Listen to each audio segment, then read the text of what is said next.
بسم اللہ الرحمن الرحیم۔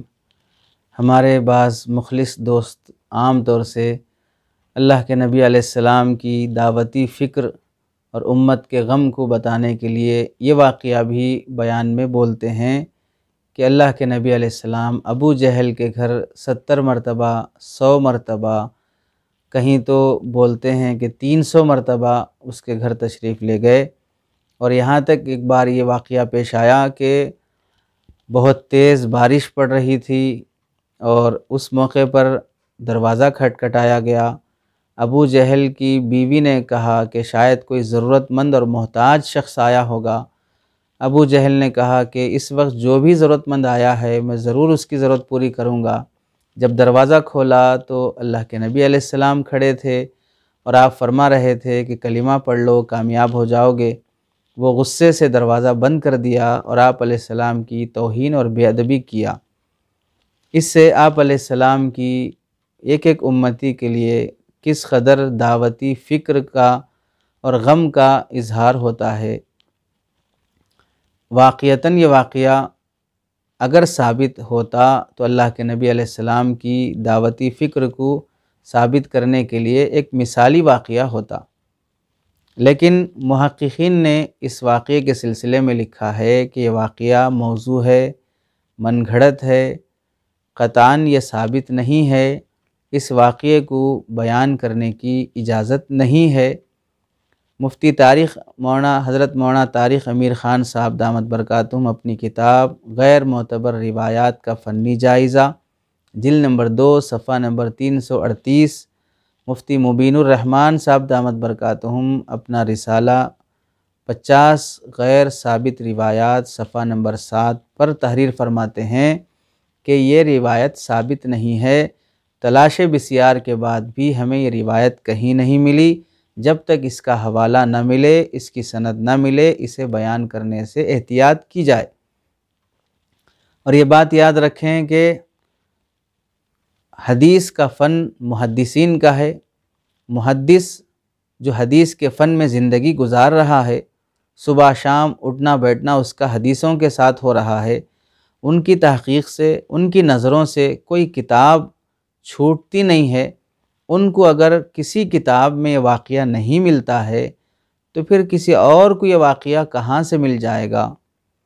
اور موضوع احادیث کے سلسلے میں ایک اصول یہ بھی ہے کہ جو واقعہ محدثین کی کتابوں میں لکھا ہوا نہیں ہوگا یا جو روایت حدیث کی کتابوں میں موجود نہیں ہوگی، اس روایت کا اعتبار بھی نہیں کیا جائے گا، کیونکہ جو چیز جہاں ملتی ہے وہاں نہیں ملے گی تو پھر کہیں اور مل رہی ہے تو اس کے ملنے کا اعتبار نہیں ہے۔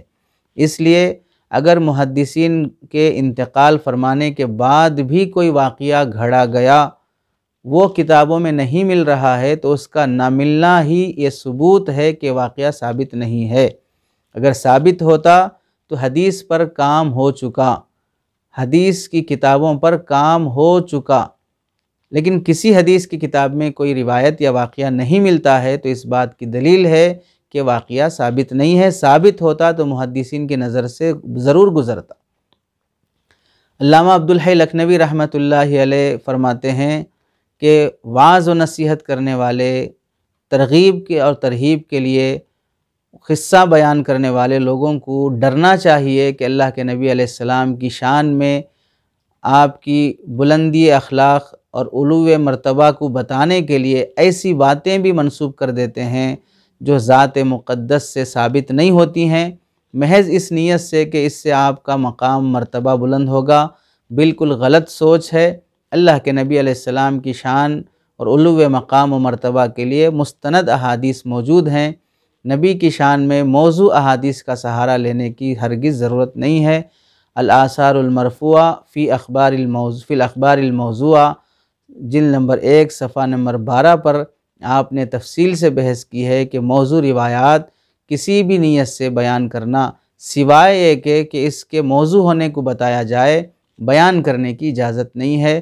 اللہ کے نبی علیہ السلام ایک ایک امتی کی ہدایت کے لیے غمگین ہونا قرآن سے ثابت ہے۔ لعلک باخع نفسک علی آثارہم، شاید آپ اپنے آپ کو ہلاک کر لیں گے ان کے پیچھے اگر یہ ایمان نہیں لائیں گے۔